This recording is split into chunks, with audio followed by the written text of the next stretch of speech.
السلام علیکم ورحمۃ اللہ وبرکاتہ۔ الحمد للہ رب العالمین، الصلاة والسلام علی سید الانبیاء وخاتم المرسلین وعلى آلہ وصحبہ ومن تبعہم بإحسان إلی یوم الدین۔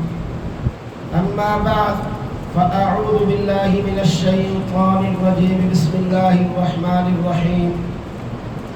يا أيها الناس اعبدوا ربكم الذي خلقكم والذين من قبلكم لعلكم تتقون الذي جعل لكم الأرض فراشا والسماء بناء وأنزل من السماء ماء فأخرج به من الثمرات رزقا لكم فلا تجعلوا لله أندادا وأنتم تعلمون۔ صدق اللہ مولانا العظیم۔ محبت سے درود پاک پڑھ لیجیے۔ اللهم صل على محمد وعلى آل محمد كما صليت على إبراهيم وعلى آل إبراهيم إنك حميد مجيد۔ اللهم بارك على محمد وعلى آل محمد كما باركت على إبراهيم وعلى آل إبراهيم إنك حميد مجيد۔ محترم بزرگوں اور عزیز بھائیوں ساتھیوں، سورہ بقرہ کی آیت نمبر 21 اور 22 کی تلاوت میں نے آپ کے سامنے کی، جس میں اللہ تبارک و تعالیٰ کا ارشاد عالی شان ہے، اے لوگو اپنے رب کی بندگی بجا لاؤ جس نے تمہیں اور تم سے پہلو کو پیدا فرمایا تاکہ تم تقوی اختیار کرو۔ وہ اللہ جس نے زمین کو تمہارے لیے بچھونا بنایا، آسمان کو چھت بنایا اور آسمان سے پانی برسایا، پھر اس کے ذریعے سے کئی قسموں کے پھلوں سے تمہارے لیے رزق نکالا، لہذا تم جانتے بوجھتے اللہ کے ساتھ شریک نہ ٹھہراؤ۔ آج کی گزارشات سے ہم ان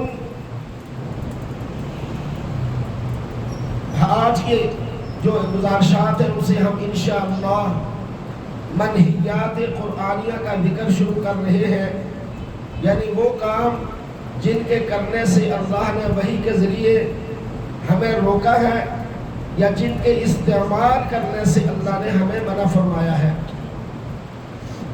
آپ کو یاد ہو گزشتہ 2 جمعوں سے پہلے 4 جمعے اسی گفتگو پر پڑھائے کہ کون سی وہ چیزیں ہیں جن سے ہمیں اللہ اور اس کے محبوب صلی اللہ علیہ وسلم نے منع فرمایا یا جن کے استعمال سے منع فرمایا۔ آقا کریم صلی اللہ علیہ وسلم کی منع کردہ جو چیزیں تھیں ان کا ذکر پہلے ہو چکا۔ آج سے قرآنی آیات کے مطابق وہ منہیات جنہیں اللہ نے لائے نہیں، حرف نہیں، حرف اجتناب یا لفظ اجتناب یا دیگر الفاظ کے ساتھ ہمیں ان چیزوں سے منع فرمایا یا جن چیزوں کے استعمال کرنے سے روکا، اس کو انشاءاللہ آئندہ کئی جمعوں تک بیان کیا جائے گا تاکہ ہم صحیح معنوں میں متقی اور پرہیزگار اور اللہ کے مخلص بندے بن جائیں۔ نیکی کرنا اتنا کمال نہیں ہوتا جتنا کہ گناہ سے بچنا کمال ہوتا ہے، اور تقوی کا جو اصل معیار ہے وہ گناہوں سے اپنے آپ کو بچانا ہے۔ یہ آدمی کسی وجہ سے نیکی نہیں کر سکا تو کوئی حرج نہیں، نیکی نہیں کی تو اس سے اس کا نقصان نہیں ہوا، لیکن گناہ خدا نہ خواستہ اگر اس نے کر لیا تو اس نے اپنا بہت بڑا نقصان کر لیا۔ عام نیکی نہ کرنے سے اللہ کی ناراضی نہیں آتی، سستا انسان نہیں کر سکا، فرائض اپنی جگہ پہ ہے، لیکن گناہ ایسا ہے کہ چھوٹے سے چھوٹا گناہ بھی اللہ کی ناراضی کا سبب بن جاتا ہے۔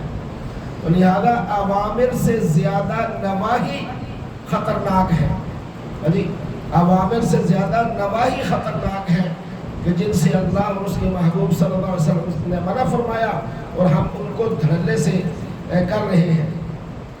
میرے بھائیوں بزرگوں اور دوستوں، پڑھی گئی آیات جو خطبے میں نے تلاوت کی ہے، اللہ نے ان آیات کے اندر پوری انسانیت کو خطاب کیا، اور یہ موجودہ قرآنی ترتیب کے لحاظ سے پہلا خطاب ہے جو اللہ نے ساری دنیا کی انسانیت کو کیا، قیامت تک آنے والے لوگوں کو۔ یہاں آپ سے ایک اور بات بھی عرض کرتا چلو، آپ کو اور مجھے اور ہم سب کو اللہ اور اس کے رسول صلی اللہ علیہ وسلم کی بات پر کام دھرنا چاہیے۔ یہ ہمارے اللہ کا حکم ہے، اور ہمیں اللہ اور اس کے حبیب صلی اللہ علیہ وسلم کی بات پر اعتماد کرنا چاہیے، یقین کرنا چاہیے۔ کیوں؟ کہ ہم مسلمان ہیں۔ مسلمان زندگی اپنی مرضی اور منشا سے نہیں گزارتا، بلکہ وہ کس کی مرضی سے گزارتا ہے؟ اللہ کی مرضی سے، اس کے محبوب صلی اللہ علیہ وسلم کی لائی ہوئی شریعت کے تابع ہو کر۔ ہمارا یہ نظریہ یہ روش نہیں ہونی چاہیے جو مشرکین مکہ کی تھی، جو روش مشرکین مکہ کی تھی وہ ہماری نہیں ہونی چاہیے۔ حالانکہ ہے ایسے ہی، مشرکین مکہ کی کیا روش تھی؟ اللہ پاک نے اسے قرآن کریم میں بیان کر کے بتا دیا کہ اے میرے حبیب کی امتیوں، تم وہ روش اختیار نہ کرنا جو محبوب کریم کے دشمنوں نے اختیار کی تھی۔ وہ کیا روش تھی؟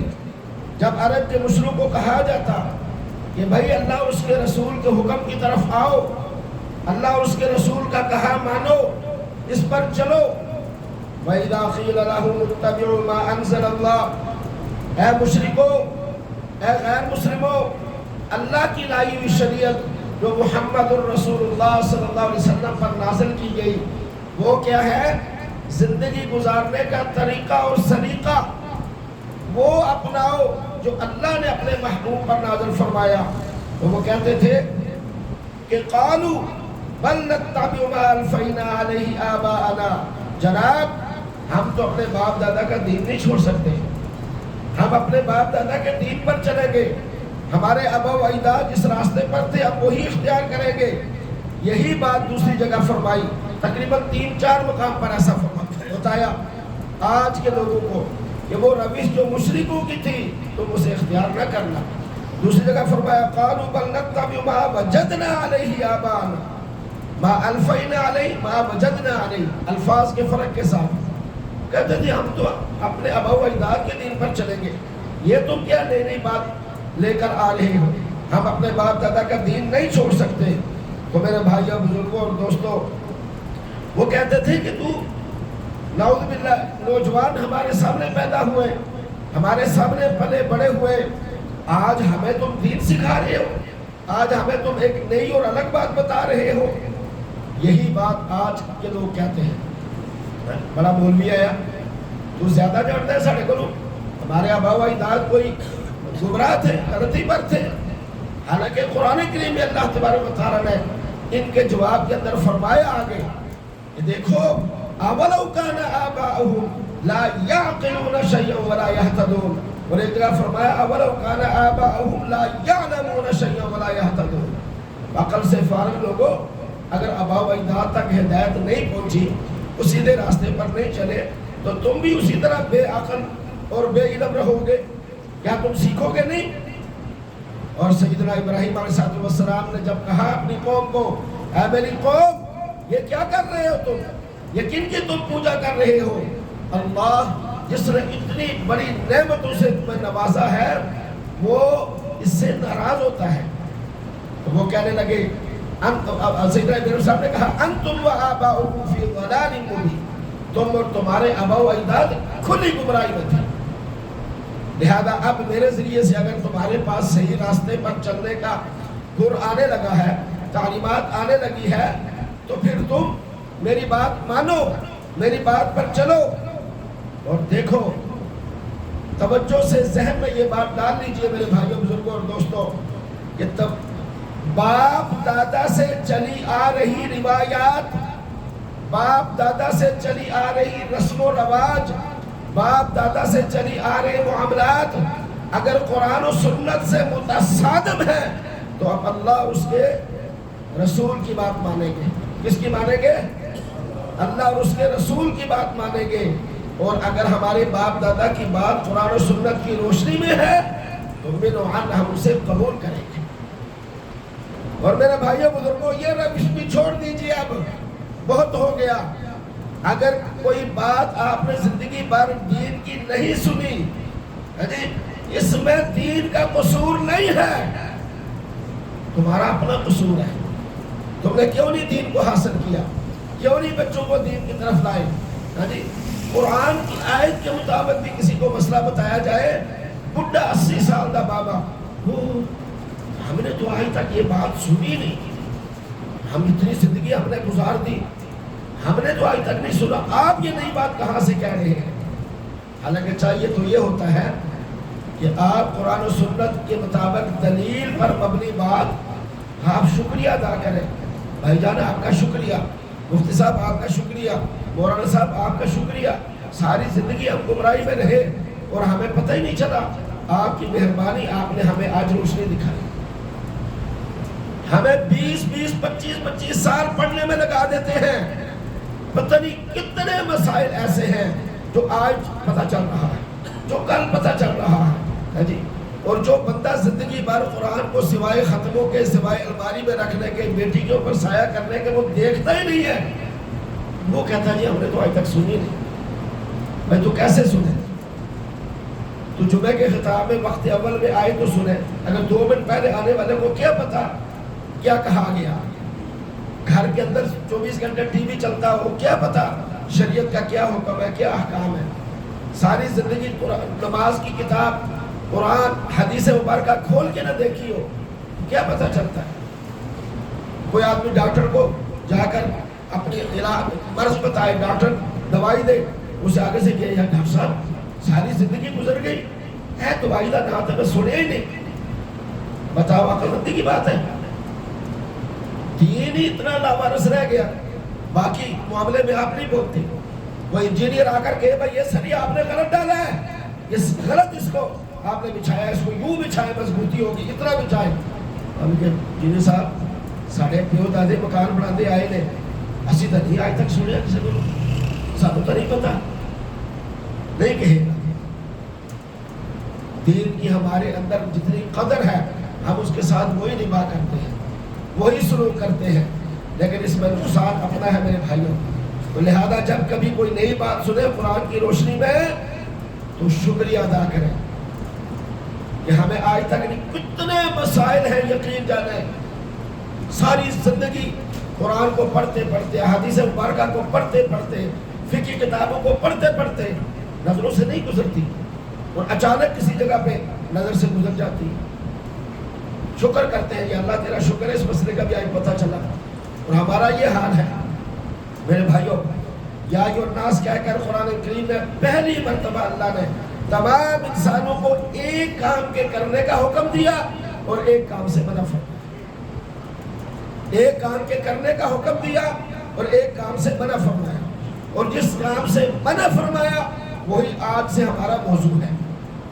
ان آیات میں اللہ تعالیٰ نے توجہ کیجیے گا 5 انعامات کا ذکر فرمایا جو اللہ نے اپنے محبوب کی امت یا اپنی تمام تر مخلوقات کے لیے وہ انعامات نازل فرمائے. وہ نعمت ہے سب کے لیے میسر فرمائی.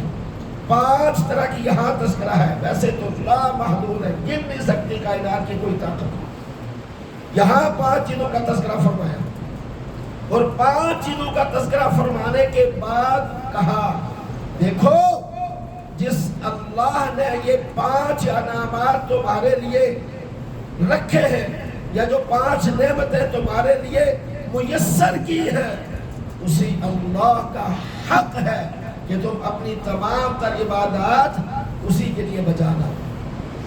دلیل کے ساتھ اللہ نے بتایا، ایسے نہیں، پہلے دلائل دیے، پھر کہا کہ جو اللہ اتنا عالی شان ہے، جو تمہارے لیے ایسی ایسی نعمتیں میسر کرتا ہے، وہ اللہ لائق ہے اس بات کا کہ تم اپنی نظریں اس کے نام پہ، تم اپنے سجدے اس کے لیے خاص رکھو، تم اپنے مشکلیں اسی سے حل کرواؤ، تم اپنی حاجتیں اس سے پوری کرواؤ.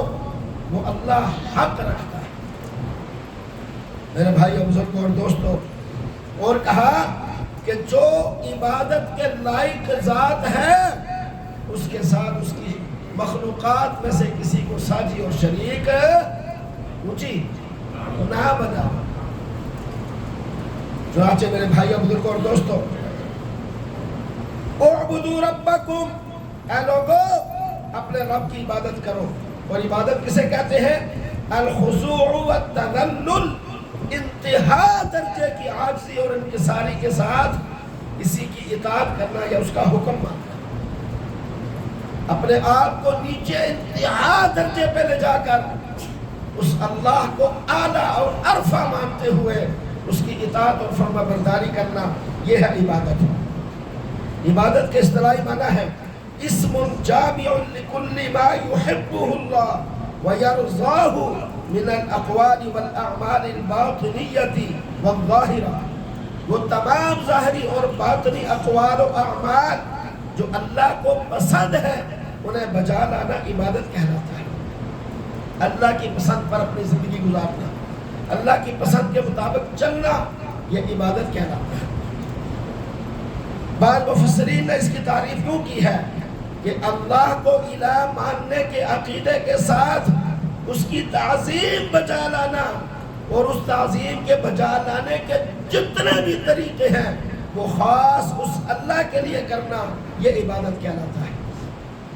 علامہ زبیدی رحمہ اللہ نے اس کی تعریف یوں کی ہے کہ عبودیت یہ ہے دنیا اور آخرت میں اللہ کے سوا کسی اور کو حقیقت کے اندر صاحب تصرف نہ مانا جائے، کہ صاحب تصرف وہ صرف اللہ کی ذات ہے اور وہی حقیقی ذات ہے، صرف اور صرف اللہ۔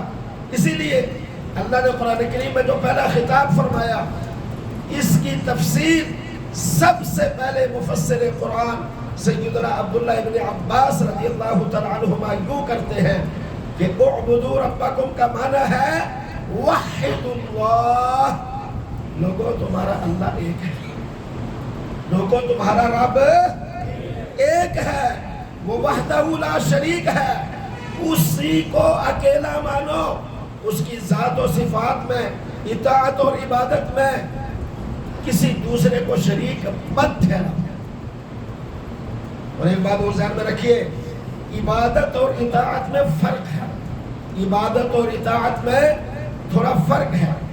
اطاعت اللہ کے سوا بھی کی جاتی ہے، جیسے نبی پاک صلی اللہ علیہ وسلم کی اطاعت جو اولو الامر ہوتے ہیں، جن کا حکم چلتا ہے، ان کی اطاعت، اللہ کی اطاعت یہ مشترک ہے سب میں، لیکن عبادت سوائے اللہ کے کسی دوسرے کی کرنا جائز نہیں ہے۔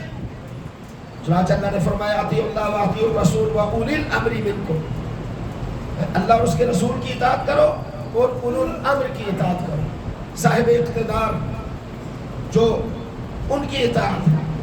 لیکن عبادت اعبدوا ربکم، اللہ کا حکم یہ ہے کہ عبادت صرف اور صرف اسی کی کرو جس نے تمہیں پیدا فرمایا۔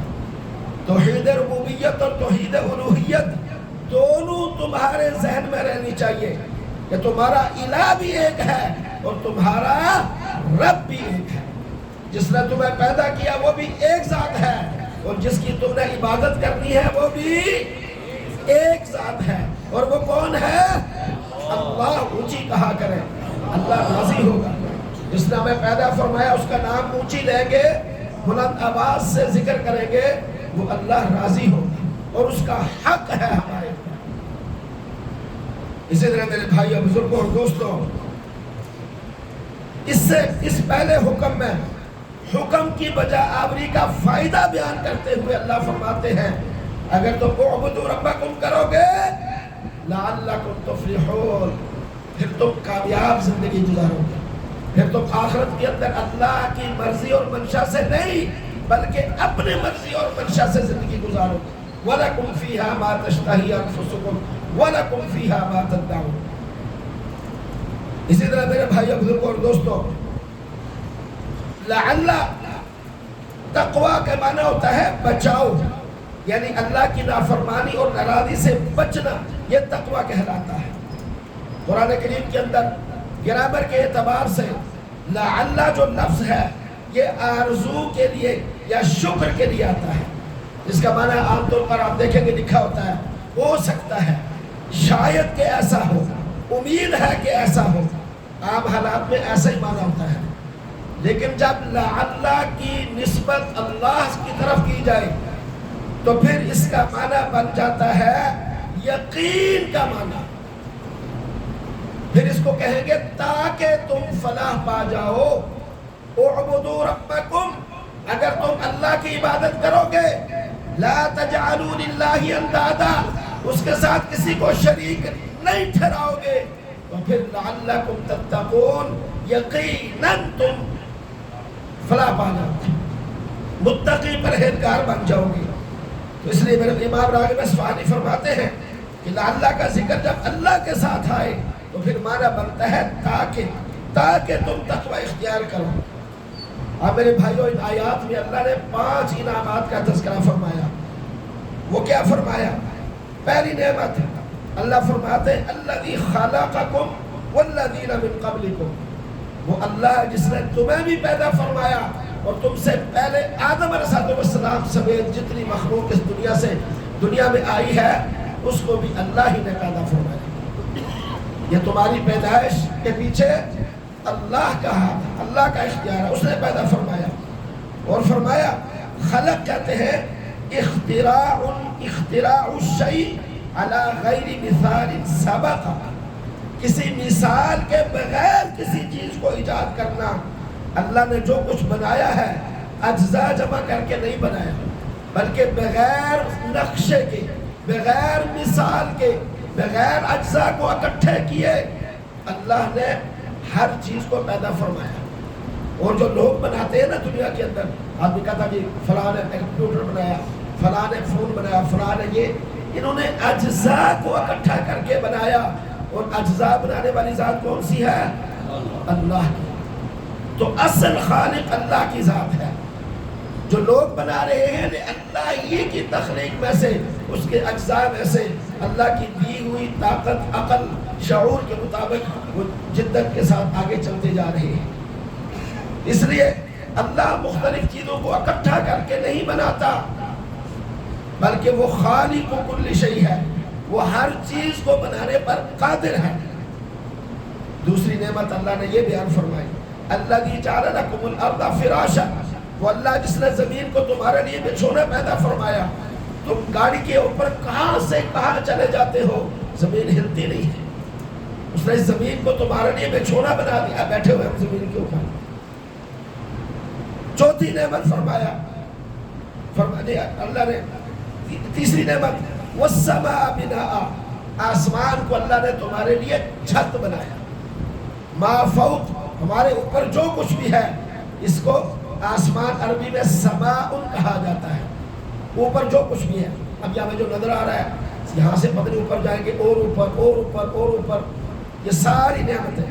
چوتھی نعمت فرمائی وَأَنزَلَ مِنَ السَّمَاءِ مَاءً، اللہ نے تمہارے لیے بادلوں میں پانی برسایا۔ پانچویں نعمت فرمایا فَأَخْرَجَ بِهِ مِنَ الثَّمَرَاتِ رِزْقًا لَكُمْ، اس اللہ نے زمین سے پھل نکالے جو تمہارے لیے بطور رزق ہے۔ ثمرات ثمرہ کی جمع ہے، اور ثمرہ کا معنی ہے زمین سے نباتات کی ہر قسم کی پیداوار کو ثمرہ کہا جاتا ہے۔ اب یہ 5 نعمتیں تذکرہ ذکر کرنے کے بعد قرآن کے اندر ان نعمتوں کو کئی جگہ پر ذکر فرمایا گیا، صرف کسی جگہ پہ نہیں ہے۔ چنانچہ سورہ لقمان میں اللہ فرماتے ہیں کہ خلق السماوات بغیر عمد ترونها، اے انسان تو دیکھ رہا ہے کہ ہم نے آسمان کو بغیر ستون کے پیدا کیا، کہیں کو پلر لگا ہوا نظر آ رہا ہے؟ خلق السماوات بغیر عمد ترونها، فرمایا ما ترى فی خلق الرحمن من تفاوت، اللہ کی تخلیق میں آپ کو کوئی گڑبڑ نظر نہیں آئے گی، مضبوط اللہ کی تخلیق ہے، کبھی آسمان گر نہیں سکتا، کبھی سورج اور چاند اور ستارے اپنی جگہ سے ہل نہیں سکتے، یہ اللہ کی قدرت کا نظارہ ہے۔ آگے فرمایا وَأَلْقَى فِي الْأَرْضِ رَوَاسِيَ أَن تَمِيدَ بِكُمْ، اور اس نے زمین کے اونچے اونچے پہاڑوں کے دنگل ڈال دیے تاکہ زمین ڈگمگائے نہ۔ اللہ فرماتے ہیں ہم نے پہاڑوں کو میخوں کی طرح زمین میں گاڑ دیا ہے، زمین ہل نہیں سکتی۔ پانی کے اوپر زمین، اوپر پہاڑوں کی میخیں لگا دی گئی ہیں، یہ زمین اس کے حکم کے بغیر نہیں ہلے گی۔ اور جب اس کا حکم آئے گا جس جگہ جس ٹکڑے پر، وہاں پھر کوئی چیز باقی نہیں بچتی جسے وہ چاہے۔ وَأَلْقَى فِي الْأَرْضِ رَوَاسِيَ آگے فرمایا وَبَثَّ فِيهَا مِن كُلِّ دَابَّةٍ، اور ہم نے ہر طرح کے جانور زمین کے اندر پھیلا دیے۔ اب دیکھیں کتنی قسم کے جانور زمین کے اندر گھومتے پھرتے ہیں، ہر ملک کا الگ۔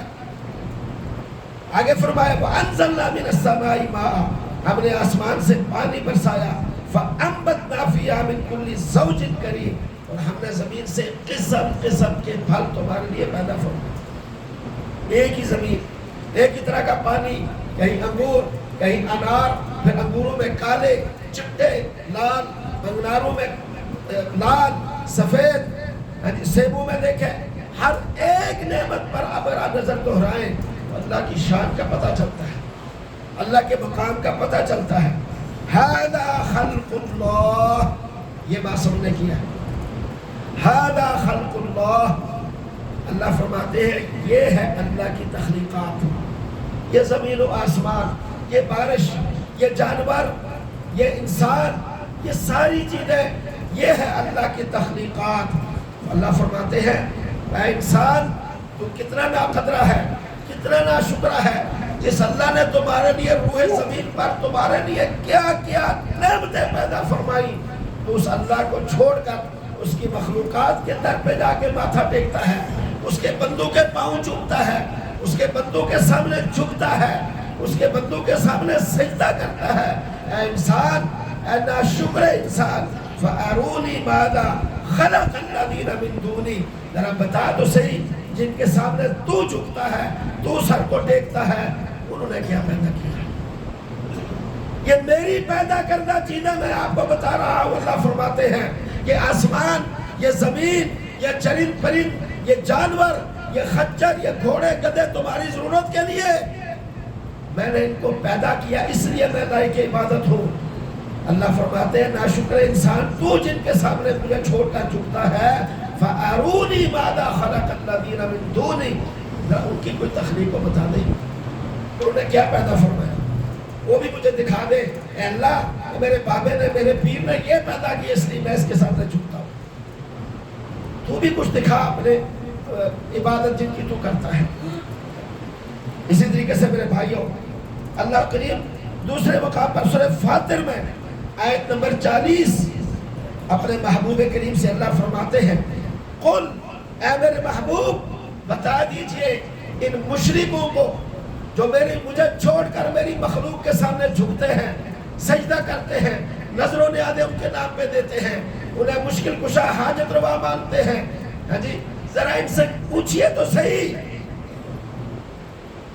ان کو بتائیے تو صحیح، ارأیتم شرکاءکم الذین تدعون من دون اللہ، بھلا بتاؤ تو صحیح کہ اللہ کو چھوڑ کر تم اللہ کے سوا جن کو پکارتے ہو، جن کے نام کی نظر نیازیں دیتے ہو، جن کے نام کے چندے اکٹھے کر کے ان کی نام کی دیگیں اور یہ سارا کچھ کرتے ہو، اللہ کے ساتھ جن کو تم نے شریک بنا رکھا ہے، ارونی ماذا خلقوا من الارض، دکھاؤ تو صحیح انہوں نے زمین میں سے کیا چیز پیدا کی، انہوں نے کون سا حصہ زمین کا پیدا کیا، کون سا پھل پیدا کیا، کون سی نعمت تمہارے لیے وہ لے کے آئے، ہاں جی، فرمایا ام لہم شرک فی السماوات، کیا وہ اللہ کے شریک ہیں زمین و آسمان کے اندر، انہوں نے اللہ کے اندر کوئی شراکت داری بنائی ہوئی ہے، اللہ اور وہ دونوں زمین بنانے میں شریک ہیں، آسمان بنانے میں شریک ہیں، کون سی نعمت ہے جس کے اندر انہوں نے اللہ کے ساتھ شراکت داری کی ہے، بتا تو صحیح ہے۔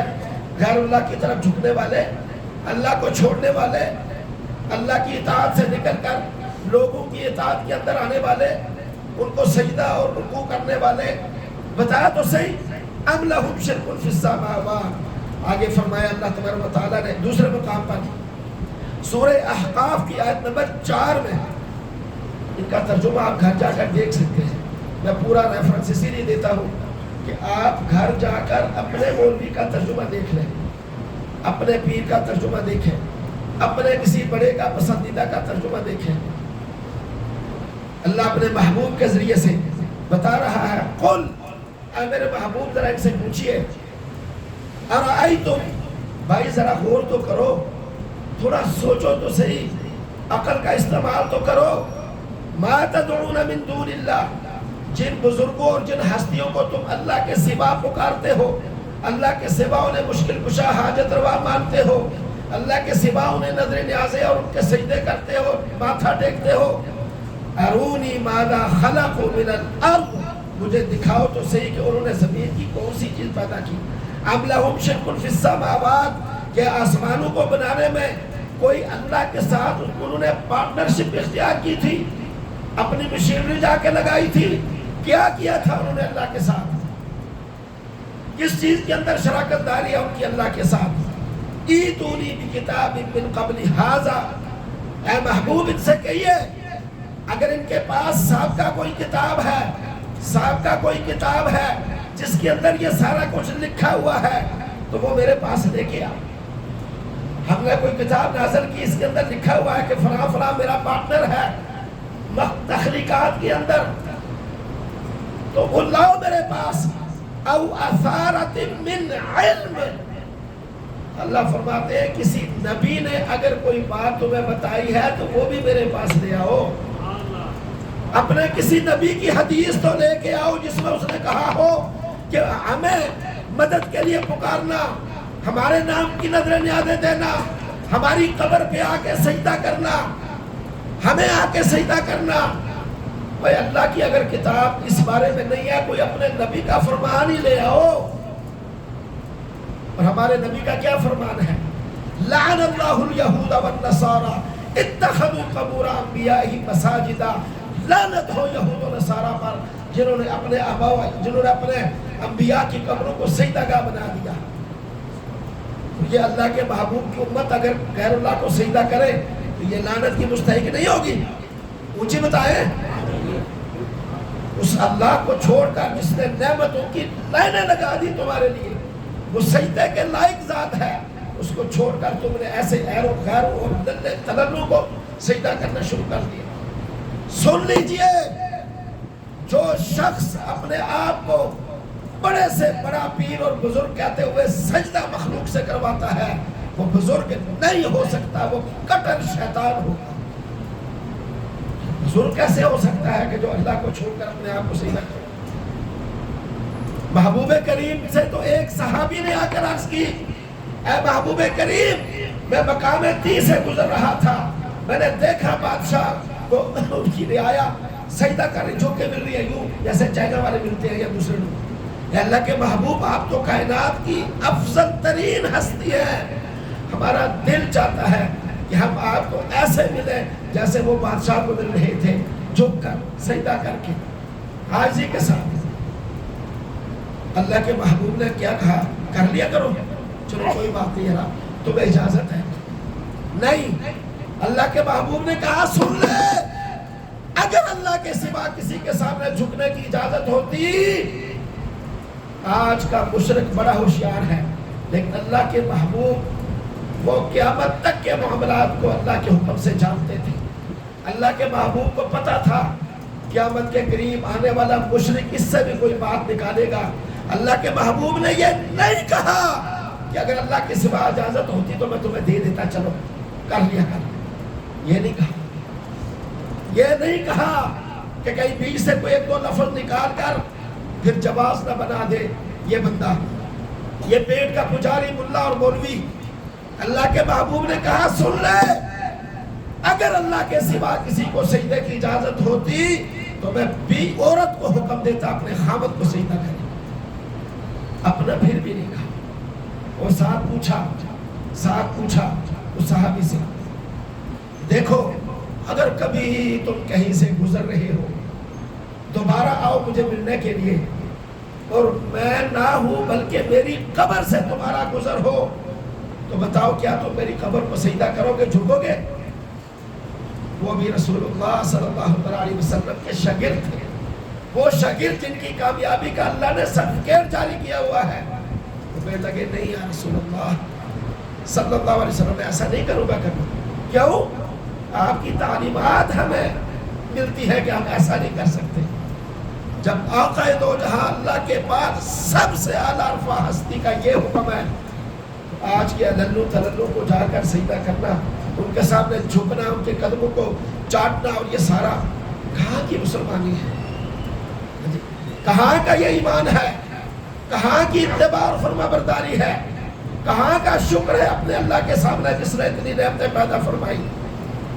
اللہ فرماتے ان کنتم صادقین، اگر تم اپنے وعدے میں سچے ہو تو کوئی لاؤ نا، کوئی سند لاؤ، کوئی حدیث لاؤ، کوئی قرآن کی آیت لاؤ، زبور کی لاؤ، تورات کی لاؤ، انجیل کی لاؤ، جس میں یہ کہا گیا ہو کہ تم نے اللہ کو چھوڑ کر بتوں کی اور بابوں کی اور بزرگوں کی پوجا کرنی، لاؤ تو صحیح۔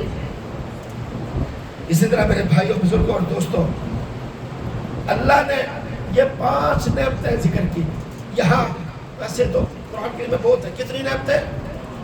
پھر اس کے بعد فرمایا اے لوگو، جس ذات نے تمہارے لیے ان 5 نعمتوں کا بندوبست کیا ہے، فلا تجعلوا للہ اندادا، اس ذات کے ساتھ اس کی مخلوقات میں سے کسی کو شریک نہ ٹھہراؤ۔ لا تجعلوا، لا نہیں کے ساتھ منع فرما دیا، تم نے اس کے ساتھ کسی کو شریک نہیں کرنا۔ اب اس مہربان اللہ کا یہ حق ہے کہ جانتے بوجھتے اس کے ساتھ کسی کو شریک نہ ٹھہرانا۔ قرآن کی منہیات میں یہ پہلا کام ہے جس سے اللہ نے روکا، جن چیزوں سے منع فرمایا نا، یہ پہلا کام ہے جس سے اللہ نے روکا۔ قرآن کا خلاصہ یہ ہے، پورے قرآن کا خلاصہ، اعبدوا ربکم، اے لوگوں عبادت اپنے رب کی کیجئے گا، فلا تجعلوا للہ اندادا، اس کے ساتھ کسی کو ساتھی اور شریک نہ بنائیے۔ وہ اللہ ایک ہے، تنہا ہے۔ اب دیکھو، انداز جمع ہے ندن کی، انداز جمع ہے ند کی، اور ند کا معنی ہوتا ہے جس کی کوئی مثال ہو، کوئی نظیر ہو۔ قرآن کی اس آیت کے اندر پوری انسانیت کو حکم دیا جا رہا ہے کہ اللہ کے ساتھ شرک نہیں کرنا۔ قرآن کے اندر اللہ تعالیٰ نے شرک کرنے سے سختی سے منع فرمایا۔ کیوں؟ شرک اللہ کی ذات پر ڈاکہ ہے، اللہ کی ذات عالی پر ڈاکہ ہے شرک کرنا۔ میرے بھائیو آپ سوچو، ہم شادی کرتے ہیں، ہم نکاح کرتے ہیں، اور یہ عارضی تعلق ہے، کل طلاق بھی ہو سکتی ہے، آدمی یہ عورت مر بھی سکتی ہے، یہ کیا تعلق ہے؟ عارضی۔ بتاؤ تو بھلا، اس کے ہاں بیٹا پیدا ہوا، بیٹی پیدا ہوئی، اگر کوئی شخص اس کو آ کر کہہ دے کہ یہ بیٹی اور بیٹا تمہارا نہیں ہے، ایمانداری سے بتائے، جو غیرت مند انسان ہوگا وہ اس کو برداشت کرے گا؟ بتائے اونچی یار، غیرت مند دیوس ہو تو الگ بات ہے، غیرت مند آدمی اپنی بیوی کے اندر دوسرے کی شراکت داری قبول کرتا ہے؟ اللہ تو سب سے زیادہ باحیا ہے، وہ اپنی ذات کے اندر شراکت داری بلا قبول کرے گا؟ کیوں نہیں سوچتے؟ تمہیں کوئی آ کر بتائے یہ بیٹی اور بیٹا تمہارا نہیں ہے، یہ فلاں کا ہے، غیرت مند آدمی وہاں بیٹھے گا خاموشی سے؟ یا چل کوئی گل نہیں، خیر ہے، بیٹھے گا؟ اللہ اتنا کمزور ہے تمہاری نظروں کے اندر کہ جس مرضی کے سامنے جا کر یہ پیشانی جو اللہ نے اپنے ہاتھ سے بنائی اپنے سامنے جھکنے کے لیے، جہاں مرضی جھکا دو، جہاں مرضی ذلیل و خوار ہوتے پھرو۔ ہم عارضی تعلق کو برداشت نہیں کر سکتے، اس کے ساتھ تو ہمارا حقیقی تعلق ہے، اس کے ساتھ تو ہمارا حقیقی تعلق ہے۔ وہ کیسے برداشت کرے گا کہ میرا بندہ میرے ساتھ میری مخلوق میں سے کسی کو شریک بنا رہا ہے، سانجی بنا رہا ہے؟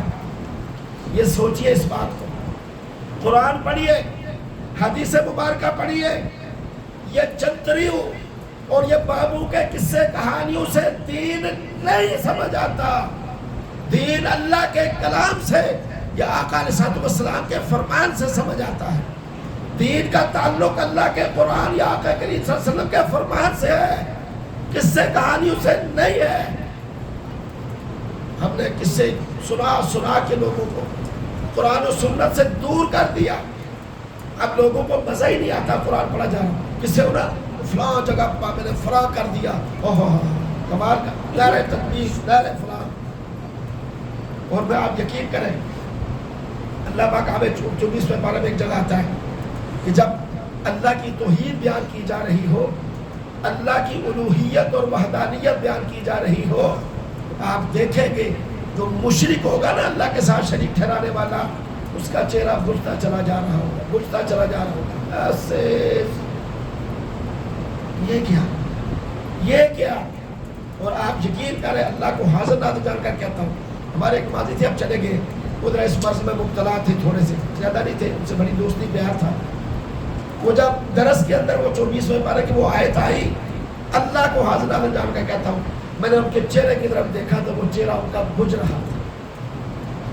میں نے کہا یہ دیکھو اللہ کی پاک کلام کتنی سچی اور سچی ہے. ابھی نگد نگد اس کا پتہ چلا. اللہ کے ساتھ اس کی مخلوق کو نہ شریک ٹھہرا. اللہ وحدہ لا شریک ہے. اور وہ سورہ زمر کی آیت نمبر 62 سے لے کر 67 تک, 62 سے لے کر 67 تک اللہ کی شان کا تذکرہ ہے. یہ جا کر پڑھیے. اب وقت نہیں ہے میں آپ کو یہاں بتاؤں, انشاءاللہ یہیں سے اگلے جمعہ دوبارہ شروع کروں گا اور پھر آپ کو بتاؤں گا کہ اللہ کی شان کتنی اعلیٰ و عرفہ ہے اور ہم اس کے ساتھ کیا کر رہے ہیں. جو کہا سنا اللہ اس پر عمل کی توفیق دے, سنت ادا کرنے کی.